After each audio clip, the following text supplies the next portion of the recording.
cing pangdamelkeun riset, tunjukkeun ka kuring daerah mana anu terus-terusan ditambang tapi rakyatnya subur makmur. Cing tunjukkeun ka kuring di daerah mana nu taneuhna ditambang terus-terusan, gunungna ditugaran. Walaupun GAK tidak kita cabut, tetapi kita atas perintah Bapak Presiden, kita mengawasi khusus kepada unsur penegak hukum, Jaksa Agung, BPKP, Kapolri, dan Panglima TNI untuk menegakkan hukum dan aturan khususnya bagi perusahaan-perusahaan yang melanggar ketentuan-ketentuan pertanahan dan hutan. Presiden Prabowo perintahkan cabut 4 izin usaha tambang di Raja Ampat. Kok 4? Yang satu kemana? Oh iya, punya raja ya. Raja siapa? Raja. Jadi dari 5 IUP yang ada, yang dicabut hanya 4. Yang satu aman, ya, yaitu PT GAK Nikel. Alasannya katanya PT GAK Nikel ini jauh dari kawasan geopark. Jadi aman. Yang lain gak aman, ya, karena merusak lingkungan. Kalau PT GAK Nikel enggak. Kok nggak adil? Kok nggak adil? Kok nggak adil? Kenapa? Ya sama-sama di Raja Ampat seharusnya dicabut semua. Ya mungkin karena punya raja itu ya. Atau PT GAK Nikel ini ada hubungannya dengan kapal pengangkut nikel yang bernama JKW dan Iriana. Atau juga ada hubungannya dengan mantu Bapak Presiden Jokowi, yaitu Mas Bobi Nasution atau Bang Bobi Nasution sama Bapak Erlangga Hartarto. Ini kayak ada benang merah gitu ya pada permasalahan ini ya. Gimana menurut kalian tentang Raja Ampat ini? Sesuai kan dengan prediksi saya kemarin? Kalau Bapak Presiden Prabowo tidak akan pernah berani menutup PT GAK Nikel karena ya kalian tahu lah. Udahlah, kalau saya terlalu lama-lama ya mengkritik dan berkomentar tentang PT GAK Nikel ini, lama-lama saya semakin diteror lagi. Kemarin aja diteror, sekarang diteror terus. Aduh. Komen ya, ada apa di balik semua ini? Ada presiden yang menggaungkan program hilirisasi, ya, pelarangan ekspor nikel mentah. Tapi memiliki usaha pertambangan terbesar, pertambangan nikel di Indonesia. Nah, sekarang terjadi di Papua. Kalian sudah tahu jawabannya? Siapa pengusaha? Siapa pemilik PT usaha tambang nikel terbesar di Indonesia? Siapa juga presiden yang menggaungkan program ekspor nikel terbesar di Indonesia ke Cina? Ayo, siapa lagi kalau bukan Tit? Dah, males aku berantem sama Basor tuh males. Pengennya duel langsung secara langsung aku. Males kalau cuma di komentar intimidasi, malas. Aku pengennya duel satu persatu. Ayo maju. Teman-teman, kalian percaya yang mana? Kalian percaya dengan warga yang memegang spanduk ini dengan senyuman mereka, narasi bahwa Raja Ampat itu bersih lautnya, langitnya tetap biru dan tambang sama sekali tidak mengganggu siapapun, yang mana kita tahu agaknya mungkin sangat mustahil kalau muncul ya aksi-aksi semacam ini yang sungguh terlalu manis untuk sebuah wilayah yang kita tahu bahwa sudah bertahun-tahun menjadi medan tarik-menarik antara investasi dan juga konservasi, yang menimbulkan pertanyaan apakah ini ekspresi bebas dari hati atau hadir karena pengarahan. Karena udah jelas-jelas banget, bukan sebuah rahasia lagi bahwa semua orang sudah tahu fakta di lapangan, fakta besarnya bahwa sudah puluhan tahun tanah Papua itu dirampas, dijajah, dan sekarang giliran Raja Ampat dan alamnya bersamaan dengan masyarakat adat di sana pula. Gimik semacam ini sebenarnya bisa banget untuk kita bandingin antara dua aksi, yang pertama yang ini, yang kedua yang ini. bersamaan dengan gimmick Bahlil juga yang seakan-akan menghindar dari suara-suara keras dan lantang pada saat kunjungannya yang menentang atas kerusakan dan juga tambang nikel yang terjadi di Raja Ampat. Yang paling mengusik banget itu tuh bahwa kunjungan ini bukan hanya ada klaim bahwa tidak ditemukan kerusakan lingkungan dan lainnya, melainkan bagaimana opini publik ini justru dibentuk, dibangun lewat tampilan-tampilan visual yang seolah menyatukan suara dalam satu nada mendukung tambang. Pertanyaannya, siapa yang menulis narasi itu? Untuk kepentingan siapa narasi itu muncul? Apakah semua warga beneran satu suara mendukung tambang? Apakah warga adat yang selama ini mempertahankan tanah leluhur mereka diberikan ruang untuk berbicara? Apakah spanduk itu lahir dari ekspresi bebas atau hasil dari sebuah pengarahan untuk menciptakan narasi publik? Atau justru narasi ini lahir karena lemahnya posisi masyarakat dalam menghadapi rezim dan juga korporasi besar dan hanya bisa mengalah dan pernyataan tidak ada kerusakan lingkungan yang terjadi. Pertanyaannya, apakah pendekatan visual singkat dapat mewakili dinamika ekologis kawasan Raja Ampat yang kita semua tahu sangat luar biasa kompleks dan dalam jangka waktu berapa lama bisa menjamin tidak akan ada kerusakan lingkungan, karena jelas-jelas fakta dan data yang sudah ada itu menunjukkan bahwa tidak hanya kemudian melanggar undang-undang, tidak hanya bertentangan dengan hukum, tapi juga ini memang harus segera dievaluasi dan juga dihentikan. Raja Ampat itu tidak hanya menyimpan kekayaan biodiversitas, tetapi juga menyimpan nilai simbolik sebagai ruang hidup masyarakat adat yang selama ini menjaga laut dan hutannya tanpa gembar-gembor. Indonesia, kita tahu, dikenal itu karena alamnya, karena keindahan alamnya, karena kekayaan alamnya.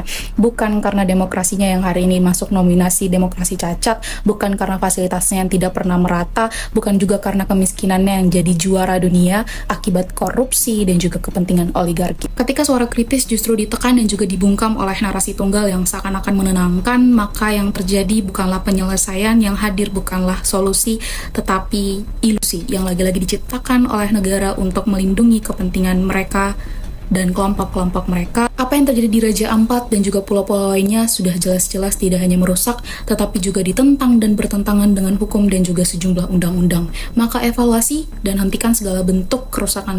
Kabar baik untuk Raja Ampat. Akhirnya pemerintah cabut 4 izin perusahaan tambang di Raja Ampat.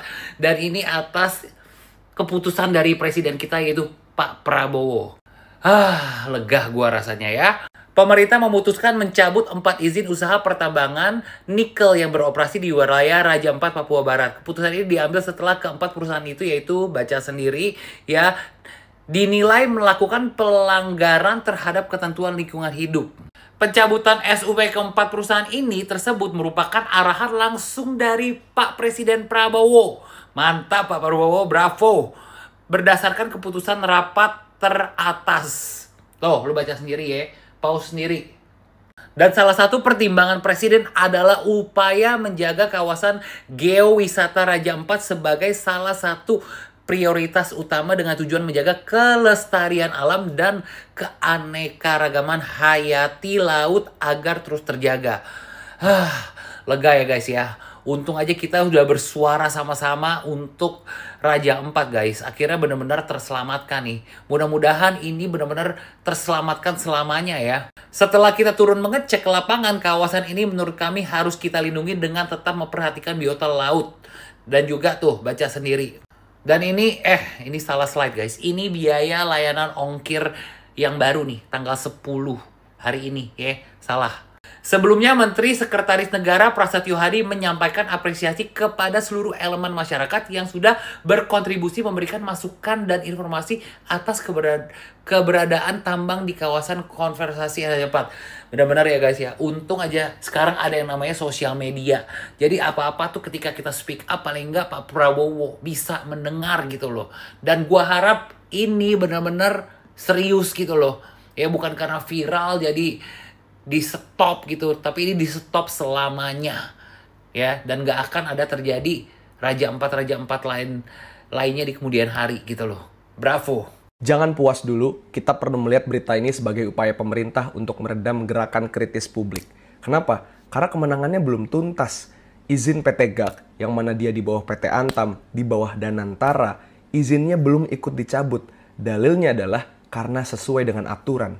Aturan yang mana? Perbudakan juga dulu sesuai aturan. Kerja paksa juga sesuai aturan. Kerja rodi juga sesuai aturan. Aturan bisa dibuat sesuka-sukanya oleh kekuasaan. Tapi aturan itu bisa nggak bermoral.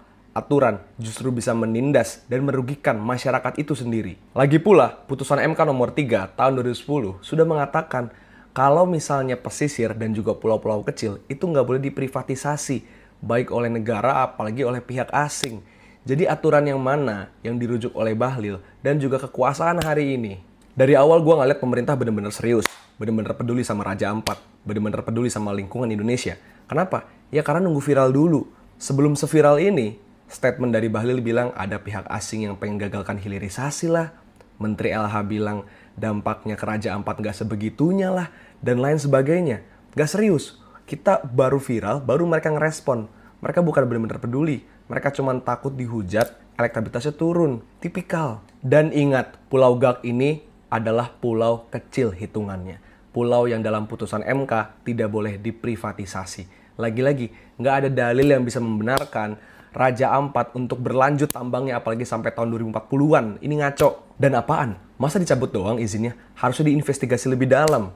Ini proses pemberian izinnya gimana? Penyelidikan izinnya gimana? Siapa pemerintah pusat, daerah yang terlibat dalam pemberian izin ilegal ini?